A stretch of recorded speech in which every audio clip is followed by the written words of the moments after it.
Okay, we had Chapter 3, the manual alphabet, pages 83 to 89. So fingerspelling is considered part of ASL because it uses the hand shapes of ASL, and some iconic letters are C, O, J, L, M, N, U, V, W, Y, and Z. And they're iconic letters because the hand shape looks like the corresponding letter in English. And for specific English words like book titles, cities, street names, places, etc., oftentimes they're like abbreviated or use Lexile signs and loan signs, like the word bus. You can learn as young as 13 months, and deaf children typically babble with the manual alphabet, kind of like how a hearing baby would. And later, deaf children can match finger-spelled hand shapes and letters when they learn to write and spell. And adults, while learning sign, they learn letter by letter usually.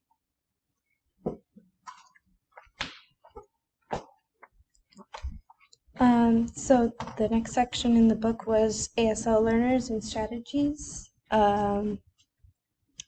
where people learn ASL through just signing through their friends and family, and that's called social ASL. And they learn it, through conversations, or they can learn it through academic, where they study ASL grammar, poetry, and literature. They can get really specific through like math or science, social studies, and have specific vocabulary in those areas. And some ASL learners are teachers, doctors, nurses, lawyers, social workers, interpreters, and others that work through the deaf community or customers. It can be taken as a foreign language in 45 states.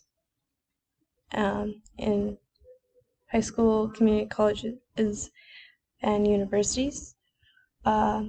Hearing students are also ASL learners.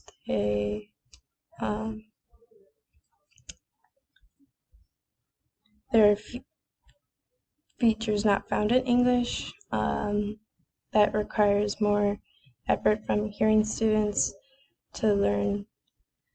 They will be exposed to different learning strategies such as pictures, actions, and English translations.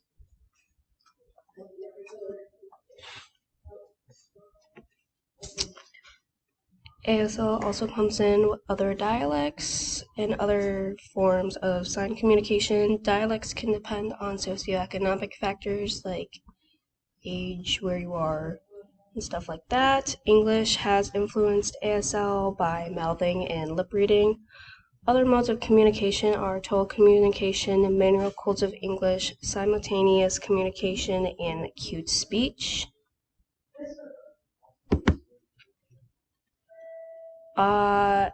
In the past and currently, there has been linguistic imperialism.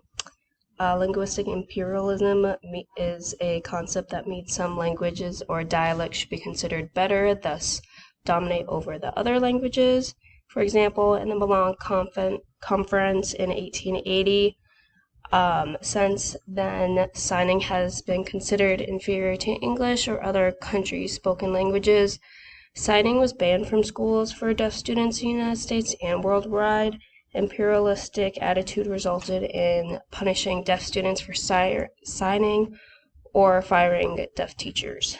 There was also Black American Sign Language, or BASL, was dropped when they integrated the black and white schools together, but linguists are preserving it with videotapes for future studies.